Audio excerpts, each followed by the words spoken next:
I'm not initiated, nor do I work with any demons. However, my mother is devoted to her studies in demonology. You could call it an unhealthy obsession.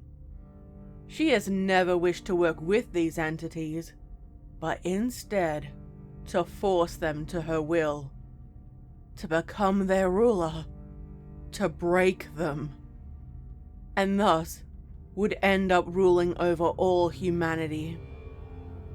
One time, I saw a shadow figure bowing to her while she gloated, making demands of it, and I knew, deep down, that it was toying with her.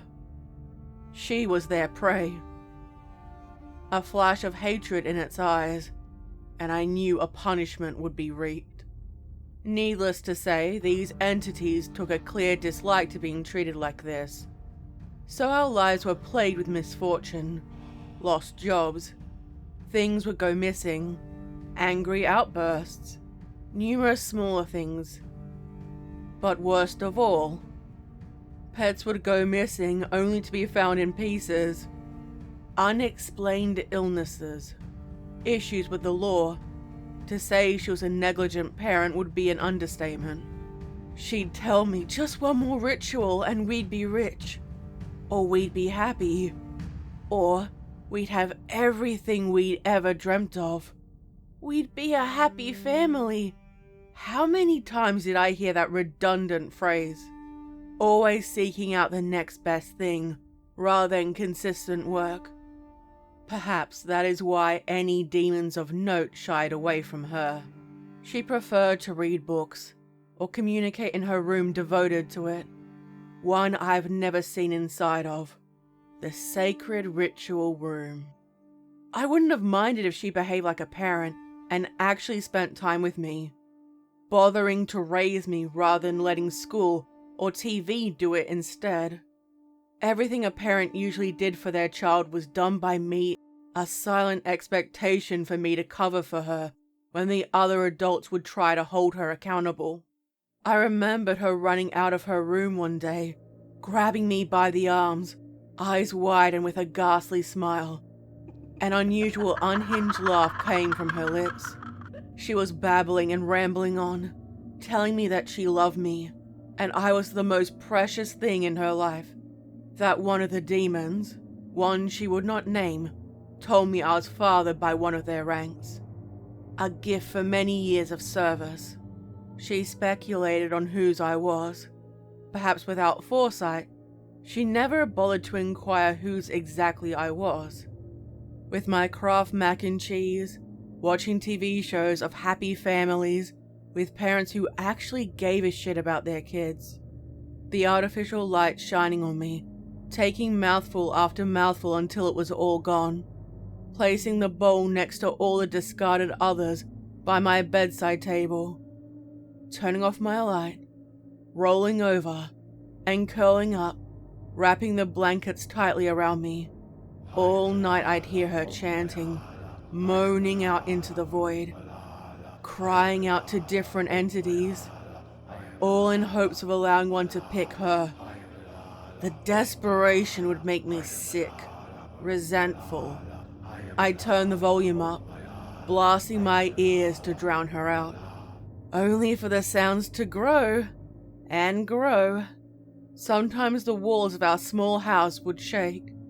She'd bring a man or two home with her, all in hopes of finding a provider.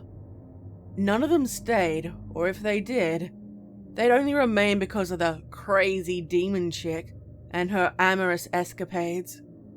Some would catch on that she wasn't the fun kind of crazy, and either they would make their escape, or they'd find themselves taken out, wrapped in thick garbage bags, piece by piece, so to not arouse suspicion from the neighbors.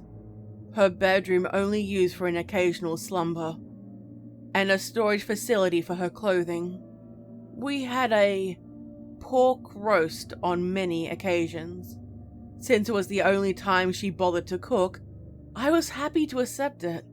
She'd insist that I eat enough and would make sure I'd finish everything on my plate. never let any go to waste. Given how hungry I was, she didn't need to pressure me too much. It occurred maybe every 6 months or so. I first noticed when one of her lovers waved to me, called me kiddo, and tried to ruffle my hair when he walked past. Like the others, I ignored him. And I cringed when I noticed he had the most gaudy tattoo of a woman with an exceptionally large bosom, with the phrase, "Women love me," underneath.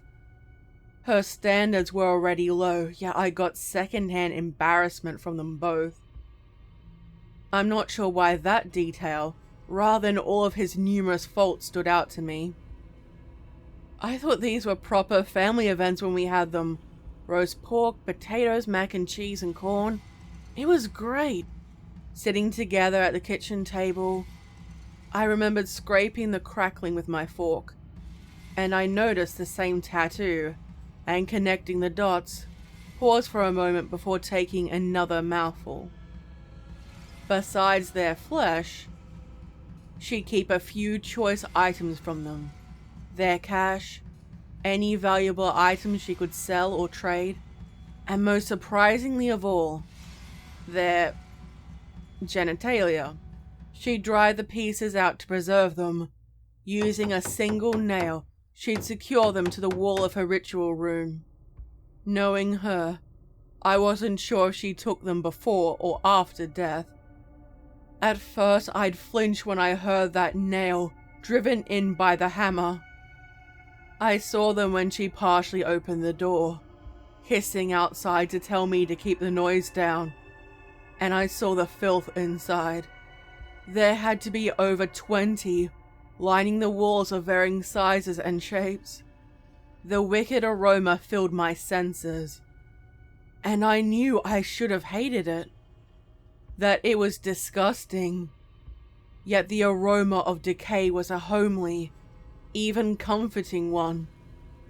Every few months she'd remember I existed. She'd ask me whether I had any new abilities. Always, I'd lie. Who knows what she would have done if she knew the truth about me. I knew I had abilities, ranging in different levels of power. Her love based on these prospective abilities were mercenary at best. I kept it from her. I could travel in my dreams, even moving into other people's ones to influence them. Travel through time, predict the future, find objects that were missing, and see people's intentions too clearly. Do you have any idea how difficult high school was? That said, there were consequences for my mother's union. I'm plagued with nightmares of terrors, war crimes, murder, of faceless people who can never escape. My body never entirely feels like my own. Allergies, illnesses, always plague me, and I'm often finding myself concerned for my safety. Most people can tell there is something wrong with me, even if they can't figure out what it is exactly. I wasn't bullied per se. However, I was excluded from a lot of after-school activities and sat alone at lunchtime. I could have been misdiagnosed with a disorder or some other mental condition if my mother bothered enough to care for my well-being. I woke up to a sound I had prayed for, and it was nothing. No chanting nor sounds from the TV. No demonic screaming, orgasmic moans, or demented whispering. Solely an eerie silence. Wincing as I stood, near tripping over the empty bowls and opening the door to her ritual room, I found her, sprawled out on the altar, face down with her black hair spread out. Her back had been broken, with pieces of ribs sticking out. All her joints were twisted, the muscles still taut. I couldn't see her face. With one arm resting on the altar and the other draped by her side, a spilt goblet of wine on the ground, the contents covering the offerings laid down. and mingling with her blood, picking it up and sniffing it to guess the contents. I couldn't quite tell but knew better than to sample it. With a low exhale, I tossed it on the floor and allowed it to drop. Whatever ritual she made clearly failed. I stood staring at her remains, cold, lifeless. It hadn't begun to stink yet. Not that it would have bothered me. We were never close, nor had anyone I could rely on. I was completely alone. Now faced with a dilemma. Do I hide her remains until I was an adult and free of expectations? Or do I risk being put into foster care for my remaining 3 years of my childhood? The latter I did not want. The thought of strangers having any authority over me filled me with dread. And besides, I'd lose the very things that gave me a sense of stability in life. Weird as they were. The bills were automatic, and I set them up to pay them, even if occasionally they were paid late. It never sparked notice from the authorities, so I didn't need to worry about those. They knew she was bad with money. I could walk to the store to grab groceries. I could do this. Walking into the room, grabbing garbage bags, stretching them out and placing her body on them. She never had me help with the bodies before. Dealing with the blood and the other fluids were the worst part. Groaning, I pushed her on top, realizing I needed something to secure her. Nearly passing out the front door with my clothing covered in bloodstains. Stopping, I waited in the kitchen and tapping my hands on the surface of the sink. I figured it was time to do our rare mass house cleaning. I knew what the blood and grime from the human bodies were, but there was a thick black tar substance. Staring at the altar, black and brown coated wax covered the surface, and dried droplets dribbled down, hard and old. Old figurines scorched or twisted, their shapes beyond what they once were. I picked one up, a many-breasted goddess, and it shuddered. I imagined loud screaming, muffled and coming from the idol, when I realized the same feeling came from many others, unwilling to release these angry, trapped beings out to seek revenge on me. There were remnants of oils, herbs, and pieces of bone, left from hundreds of rituals. I figured most hadn't worked. A book rested at her side, open and with one of the pages singed with ash. Picking it up, the paper was yellow, an older book with a leather-bound cover. I couldn't read the writing. She had scribbled her own notes in a mixture of red and black pen. It decreased the quality of the text, adding her dribble. Tossing the book into the corner, coupled with other discarded ones, and stepping over the bloodstains, avoiding getting my bare feet wet and looking for any clues to find out what happened.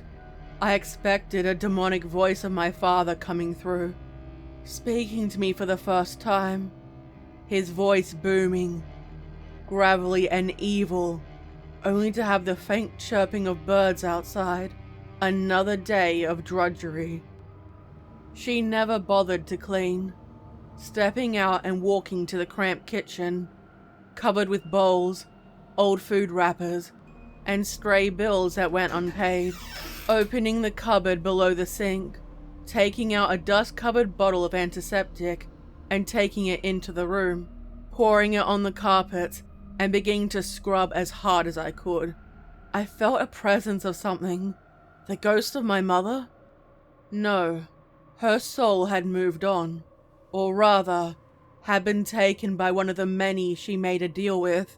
No, this was something else. "Father?" I whispered, a note of hope in my voice, only for nothing to respond. Continuing to scrub the floors on my hands and knees, muttering under my breath about how much I hated her. And it was typical of her to leave me to clean up her damn mess. Sweat coated my face. The room was stuffy, with the window boarded up, and all the light kept out with a thick blanket. The chemicals were starting to make my hands sting and my vision blurred. The room swayed around me. I stopped scrubbing, resting the back of my hand on my forehead, and rested back on my heels. I have to pull this shit up, I murmured to myself, dragging the corpse and the bags to the bath, allowing her blood to flow down the drain, and went back into the ritual room. The gargle echoed, and I could have sworn I heard a screaming whisper as it did so, now empty of her remains. I felt a sense of peace inside the room. It felt larger, more open, and I lifted the cloth from the altar to find my grandmother's table underneath. The candle wax cracking, folding over itself. It would be hard to move by myself, yet I had no more options. Collecting all the idols, unsure what to do with them, and place them on the cramped kitchen table. A goat's head with a broken horn, dual symbol of the sun and moon, and a crucifix. Maybe I should have apologized, or taken the time to clean them, offered some apology. Why would she treat them in this way? I dragged it, putting my foot over the carpet, and I noticed there were no floorboards underneath, given the fact the property was getting old now. Stomping my foot, realizing it was larger than I thought. Getting a knife, I went into the kitchen, came back, and started slicing into the carpet, pulling it up, ripping it open, and rolling it up to rest on one side, leaving a large well. The moldy smell hit my nostrils, and a sense of home flooded me. It was dark, staring into the abyss. I thought I could get lost staring into it for an eternity when a slow tendril twisted up over the old brickwork, leaving a trail of water, and turning before a great yellow eye stared up at me. It blinked and focused. Was that recognition on its face? With my hands on the edge, staring down at it, and was this my father? A long, sucker-clad tentacle swirled out from down below, and my hand rested on it. It felt like home.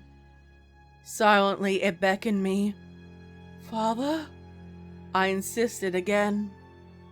A pair of yellow, cat-like eyes gazed up at me, and another tentacle rose from the deep. A god from long before the human ones rose, and who would be here long after they fell. A deep rumble, and my knees felt weak, trembling before they hung limp, supported by my arms. What do you want from me? I thought for a moment it wished for me to join it down the well in a watery grave. Instead, it yearned to be outside, free in my world. How could an old well be a portal to a realm down below? It was difficult to peer past the unholy terror, to see the contorted shapes of humans and other beings, some sentient and others not, writhing around in a mindless prison, one with no end. The tentacle wrapped around me, wincing and staring into that great eye. I saw everything. The beginning and the end. The rise and fall of millions of nations. The birth of millions of sentient beings, only to watch their destruction. The emotions gripped and pulled until there was nothing left. Only a longing for a time. It squeezed my arm. The thick tentacles wrapped around my arms and held me. Desperate and angry. I don't blame it. Imprisoned by beings from beyond time itself, and now hungry for the world. Why don't you just climb out? I whispered. Another long grumble, growing deeper, angrier. It wasn't used to being challenged by lesser life forms. It gripped me, and I clenched my teeth but didn't struggle. It showed me what happened to my mother. It whispered to her during a ritual, naked and on her knees, her hands raised in reverence, inviting whatever great deity to use her body. All her favorites refused the call, not even the chance to punish her, until the true one from down below answered her call, its voice clear. She didn't know who this one was, and the one from down below refused to answer, its name beyond all human understanding. She asked if it would give her all she desired. It remembered the wide grin on her face while she imagined riches, power, lovers, everything her heart possibly yearned for, all mere trinkets in the being's endless ambition. The one told her the price, showing her the world in ruins, the countless dead worldwide, cities destroyed, leaving nothing but ash, rubble, and blood. All but her. She would hold power and all she desired. I noticed specifically I was not present in her deal that she made. Maybe the one was attempting to get a reaction from me. Yet, I was not surprised. Offerings and promises of what I craved out of life. I felt the probing, wriggling and moving through my mind. Surprised not to find doors, nor barriers to keep it locked out. It found nothing. It squeezed so hard I could feel my bones breaking. Instead, I asked it, what if I could give you what you desired? What if I'm the final secret? It was angry now. I could feel it. The suckers pressed into my skin, the large disc bruising and near bursting the different layers. Can you wait for another millennia before another chance emerged? Imagine if that monkey hadn't birthed a child of the seed. I taunted. Words both mine and someone else's. Another's. Confused, my mouth trembled. A smug satisfaction. I knew without the other, I wouldn't have been able to withstand the mental onslaught. Both pulled and twisted my mind in their direction. My brain matter scrambling into nothing but twisted flesh. You'll be trapped down there, in your little well, a captive for all time and beyond. All I need is the meat. Those few words were terrifying, beyond human, spoken in a mouth unprepared for human speech. The other voice was pushed away from my mind. Using my body, it pulled its incredible frame up. Large tentacles pressed as the wooden floor creaked, and the stonework of the wall broke away, falling down into the depths of the unknown below. The earth below cracked and faltered, breaking away, and the Great One broke through my house, sending it to rubbles around us. My focus was on it. All I heard were alarms, sirens and screams for help when it rose. All that surrounded me was settling mist and dust from the rubble, a black water with many faces, and half of its great body remained below the earth. I stared up at the one from below, before me, towering over the world. The one from down below stood and awaited my choice. Or rather, I didn't have one. How could I refuse a timeless being from before all? I didn't love. Not that I was incapable. Just not given the chance. I love my mother, my weird little house, and the TV shows I enjoyed and lived my life through. It was small, pointless, but it was mine.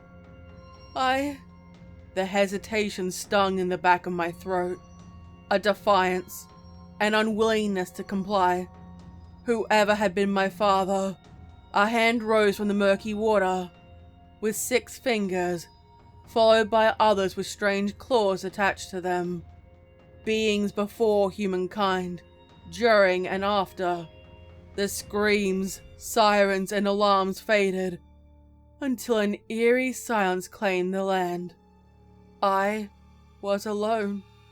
I could normally sense other people when they were nearby, or their general presence. I felt nothing. The twin yellow eyes were larger, flared open, and bored deep into my soul. It felt wrong.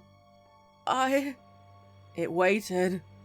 The sky was at dusk, drawing all the color out of the world, leaving nothing but a slate-covered blur in its wake. A dream? A flicker of reality peeked through. I saw my body deep in slumber, while the one from below resided where it belonged. Contained, trapped, locked in place, forever inside the prison that kept it down. It was all nothing but a dream. I nearly burst into laughter. A dream you can never escape. If you wake up, I will be here.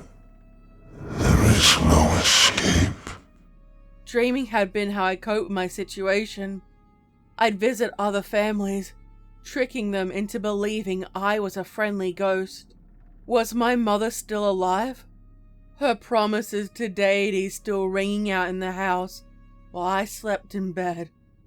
I tried to wake up, pulling my mind to the light and taking a deep inward breath, seeing my bed and hearing my mother in the shower, the TV still on, and let out a cry of happiness before I was plunged back inside. The one from down below's face close to mine, and I knew I'd be staring into that great eye often. Again, I tried and failed to release myself from its grasp, when I realized that I too was stuck here, with it. If it now lived here in my dreams, and I was forever locked in a dream. "You're stuck here with me," I whispered, closing my eyes. I imagined it slowly being wrapped in large, heavy chains made from the oldest forms of creation. It loosened its grip on me, trying to fight off the bindings, and now with an honesty between us. Open hostility eventually brewed to a stalemate, neither of us able to get the upper hand for long, if at all. I usually wake up with enough time to eat, drink, and rest. The fifth time I noticed my mother kneeling by my bedside, showing more care than she ever had. Or perhaps it was merely self-preservation. Dealing with a dead child would have raised too many questions. She opened her mouth and I talked over her. I don't have much time. One of them worked. The one from down below answered, and I fight it in my dreams. Keep my body alive at all costs. Even for her this sounded insane. Her mouth like a fish, and her hand moved to rest on my forehead, thinking I had a fever. I'm serious. Preserve my life. Barter to make me immortal. Do what you need to do. Why was this happening? I heard her thoughts race, and try to find a logical explanation. Keep it alive. I growled, and fell back into my dream world. Inside the fortress I built with my mind, up on top of the highest hill, in the clouds while it rose from down below. Each of us had our own power, control over the beings we created, and the one from down below was constantly attempting to rise, sending its minions to crush mine in an eternal struggle. Eventually, I reached a point where I could hear my mother's whispered words, where she would tell me of the world above, more consideration than she had ever shown me. I felt her hand resting on mine, giving an occasional squeeze of reassurance. The most physical touch she'd ever given me. That one of her spells had worked and we had a new house. a new wealthy boyfriend, the stock market was doing well, she knew the lottery numbers, and managed to get a new car that I saw for a couple of minutes. My new room was beautiful, and my bed state-of-the-art for my comfort. I thought this was her way of making it up to me. It was soured when I discovered she wanted me to aid her by sacrificing someone to the one from down below, or to aid with a spell of hers. She told me of a demon that promised us eternal life, me to protect the world and her to be my caregiver. I hoped to find a permanent solution to the problem. However, no dream nor message from beyond aided me. I get flashes of the world in ruins, our atmosphere no more, leaving nothing but a dreary planet void of life. Remnants of buildings, screaming skeletons stretched out into space, no longer contained by the ozone layer. Everything kept in place, souls decorating the airspace, unable to move, stuck in a void between heaven and hell, all with hopes of never finding another life. The one from down below's grasp was the only thing keeping me alive. The tentacles and reach extended out, throughout our solar system, aiming even beyond. Without the chains from before, it could do whatever it wished. A fantasy. I kept battling it inside my dream world. A fortress fell around me to rubble, only to be rebuilt once more. Countless armies marched, clashing together, as us, their gods, commanding them onward toward the enemy. We battled in every way possible, by land, by sea, in the air, through time and space. I found something. It tried to keep it from me. A key. The one thing I need to lock the one from down below forever. I just need to win this final battle. Only one more. In the palm of my hand, holding the dual nature of light and dark, all in one, and hurled it toward it. It screeched loudly, the tentacles raised in horrendous submission, and slowly, the orb sliced through its great form.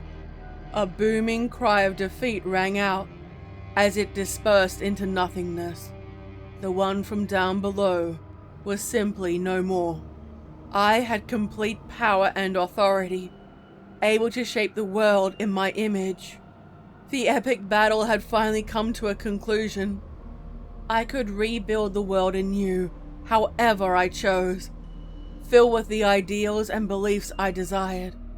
I was a hero. I was God. I finally mattered to the world. My existence wasn't pointless. Humans, they're so easy to fool. I hope you enjoy this story. What did you think of it? Let me know what you thought in the comments section down below. Don't forget to stab the like button, subscribe, hit the bell and leave a comment. This video is made with the support of my incredible channel members, Patreon subscribers, and all my viewers. Thank you so much for supporting me. Don't forget to check out my social media accounts below, including my merch. Stay safe, my little spooklings. And remember, I'll be watching you.